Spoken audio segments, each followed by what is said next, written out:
All right, here we go. Chapter 6, Spoiled Potatoes. Day after day, the two gold ships beat their way north along the ragged coast of Chile. Black smoke boiled up from their funnels, and headwinds spun it out into long streamers. Jack sat on a keg, and Praiseworthy stood over him with a pair of scissors. The boy's hair had shot up like broom straw during the long passage through the strait, and Praiseworthy had no intention of letting it grow any longer. "Hold still." "I am holding still," said Jack. "Still as I can." Praiseworthy snipped away. "You'll be a young man before your Aunt Arabella sees you again. May she forgive me. You're getting your height like a sapling."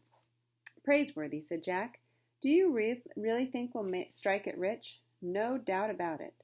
The wind carried away snips of yellow hair. "Maybe all the gold nuggets will be dug up before we get there." "Nonsense! There'll be enough for all." But in the privacy of his thoughts, Praiseworthy didn't believe for a moment that they would be stubbing their toes on lumps of gold.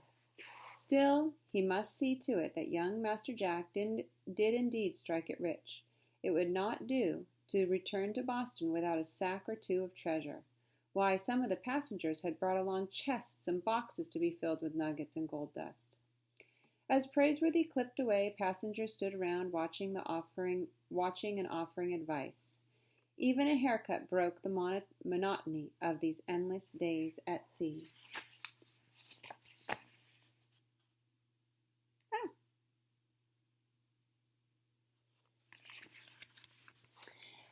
"Needs a little more of a snip on the port side," said Dr. Buckabee, who had thrown away his alarm trumpet and regained his good humor.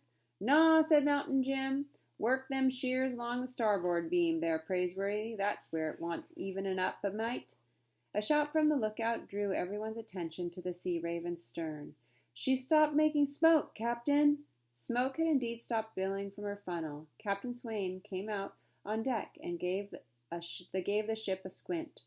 "Her coal bunkers are empty," he said. "She went around the Horn. We saved fuel slipping through the strait, but we're not in much better shape ourselves, gentlemen. If this wind doesn't turn around, we'll be burning our last lump of coal soon enough."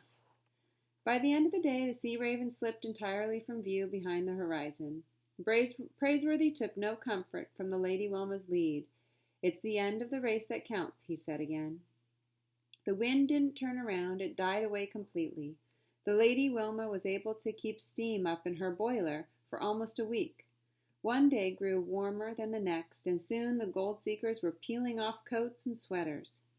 Jack shucked off his shoes and took to climbing the ratlines. The tarred hemp ladders stretched up to the mast tops. Wearing a stocking cap the first mate had given him, he would spend hours in the crow's nest, seeing the world. There were times when he felt he could see almost to California. The day came when the last shovelful of coal was scraped out of the bins. The boiler fire burned out. The merry thrash and throb of the side wheels ceased, and the Lady Wilma sat becalmed. Day after day, the gold ship languished on the sea, waiting for a good wind to fill her canvas. A week passed, too, and then fresh water in the tanks got dangerously low, and Captain Swain ordered it rationed, for drinking only. From the crow's nest, Jack looked down on the gold seekers wandering the decks like caged men. One day, Praiseworthy came up the ratlines, bowler hat, umbrella, and all, and they watched for whales to pass the time. "Is Aunt Arabella an old maid?" Jack asked solemnly. "An old maid," replied Praiseworthy. He leaned in, his chin on the hook of his umbrella. "Your Aunt Arabella is a young and beautiful woman." "Is it because of my sisters and me?" "Is what because of your dear sisters and you?" "I mean, she didn't have us to bring up. Maybe she would have got married a long time ago." The butler dismissed the thought. "Stuff and nonsense. Sarah said once it was because of us." "Dear Miss Sarah is mistaken. I have no doubt that your Aunt Arabella is merely waiting for the right gentleman to come along. And I dare say he'll be delighted to gain 2 fine nieces and a stalwart young nephew." Constance said Aunt Arabella was in love once, but he died, and she never got over it. "Dear Miss Constance is mistaken, I'm sure," Praiseworthy replied softly. No, let's have no more of this talk. Look, there, aren't those sharks? Sharks they were, and Mountain Jim, who was fishing, caught one. He called for the cook, and Mr. Azira Jones gasped. "You're not going to eat that thing, are you?" "I sure am," answered Mountain Jim. "If he had the chance, he'd eat me, wouldn't he?" Here's a picture of Mountain Jim catching the shark. Another week passed, and Mr. Azira Jones's 18 barrels of potatoes began to spoil in the hold. "I'm ruined," he wailed, pacing the hot decks. His heavy face hung slack under a large straw hat. "Nonsense," said Praiseworthy, out for a stroll. "I'm a poor man," groaned the Yankee trader. "I had every cent I owned in those potatoes. I tell you I'm ruined." "Then you must sell them," remarked the butler, who wished only to be of service. "Sell spoiled potatoes? My good friend, it's clear that you know nothing about trade." "Not a thing? Who do you think will buy them?" "I haven't the faintest idea," said Praiseworthy, "but that's only because I haven't given the matter any thought." It was a knotty problem even for Praiseworthy. The next day the French immigrant, Monsieur Gaunt, could be seen pacing the decks in one direction while Mr. Azira Jones paced in the other. "Mon Dieu!" declared the Frenchman. "I'm ruined. My grape cuttings are drying up, and the captain will not give me a drop of fresh water to keep them alive. I'm ruined." "Then you must water them," said Praiseworthy. "Water them!" exclaimed the Frenchman. "Water them, you say? With what, monsieur?" "Why, with water," replied the butler. The Frenchman shook his head.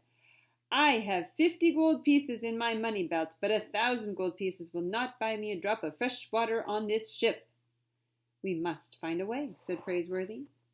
Fresh water and coal lay waiting 1,000 miles farther north at the port of Callao, on the coast of Peru, but the Lady Wilma seemed rooted to the spot, becalmed and motionless. All that day Praiseworthy racked his brain.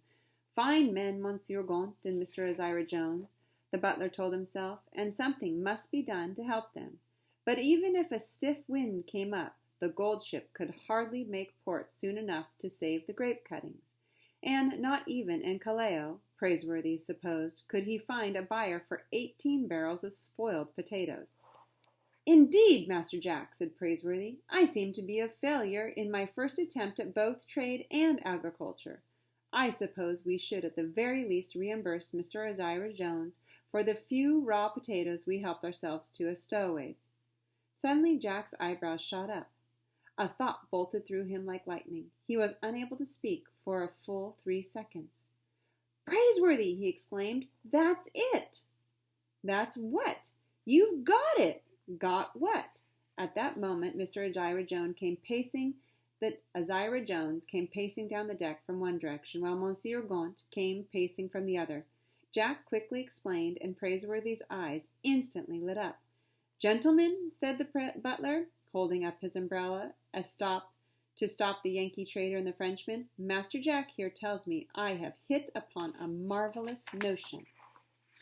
"Why, it's so simple. A boy could have thought of it." "What's this?" asked Mr. Azira Jones, his hands clasped hopelessly behind his back. "Monsieur Gaunt," said Praiseworthy, "as your agriculture adviser, I suggest that you buy Mr. Azira Jones 18 barrels of potato. They're a bit spoiled, but a good bargain." "Potatoes!" exclaimed the Frenchman. "Don't make jokes, monsieur." "It's no joke, I assure you," said Praiseworthy. "Confound it, Praiseworthy," grumbled the Yankee trader. "No one is going to pay me for spoiled potatoes." "Nonsense," said the butler. "Spoiled the potatoes may be, but juicy they are, sir. Master Jack can attest to that. Why, they're like fat raindrops in brown skins. Monsieur Gaunt, you need only poke each of your grape cuttings into a plump potato. I dare say they will stay alive all the way to Callao." The Frenchman and the Yankee trader stood facing each other in the sun. The broad smiles crept over their slack, gloomy faces. "I'll buy your potatoes!" exclaimed Monsieur Gaunt. "I'll sell my potatoes!" exclaimed Mr. Azira Jones. "I'm saved!" said one. "I'm saved!" said the other. And the bargain was struck on the spot. Jack remained silent, but stuck his hands in his pockets and felt proud of himself. Why, if he hadn't been a stowaway, if he hadn't slacked his thirst with the potatoes at hand, why some future hillside would be left without a vineyard. "Gentlemen," said Mr. Isaiah Jones, beaming at Praiseworthy and Jack, "you'll need a few tools in the goldfields. When we reach Callao, I'm going to buy you the best pick and shovel to be had." "On the contrary," corrected the Frenchman, "it is I who will buy them the best pick and shovel in Callao, in all of Peru." With that, Monsieur Gaunt hurried to the hold and busied himself with a jackknife. He cut holes in the potatoes and slipped the grape cuttings like so many straws. The next morning a wind from the south came up, and the Lady Wilma's canvas swelled out in great white billows. A happy shout went up, and the ship began to move through the sea. For days after that, Mr. Isaiah Jones stopped anyone who would listen to say, "Remarkable pair, Praiseworthy and that lad. Born traders, you know. Imagine finding a buyer for 18 barrels of spoiled potatoes."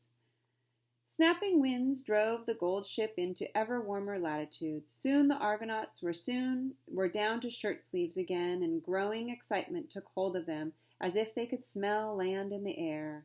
Men began to trim their beards and wash their clothes. Callao stood 10 days ahead. In their stocking cap, Jack was taking on the aspect of a young sailor. The salt air and the wind had toughened his face. His eyes narrowed with the look of distance in them. He wandered higher and higher into the riggings, exploring the mysteries aloft, the rooftops and shrouds and blocks. More than once the boatswain, a man with a voice like a frog's, chased him down, but it was like trying to keep a boy out of a backyard tree. Hanging onto the yardarm, Jack was the first to notice a white speck in the horizon behind the Lady Wilma. The speck grew into sails, the sails into a ship, and the ship turned out to be the Sea Raven. "She's gaining on us!" shouted Mountain Jim. By noon, the Sea Raven was alongside, skimming lightly over the seas. The wind seemed to pick her up and carry her along like a feather. "Blast!" roared Captain Swain. "And me half sunk in the water with building bricks. Bricks! I've a notion to dump them overboard." By dusk, the Sea Raven was gone, beyond the horizon, far ahead. Here's a picture of Jack. Up in the rat lines. Can you see it? Ooh, there we go. All right. All right, that was the end of Chapter 6. Tomorrow, Chapter 7.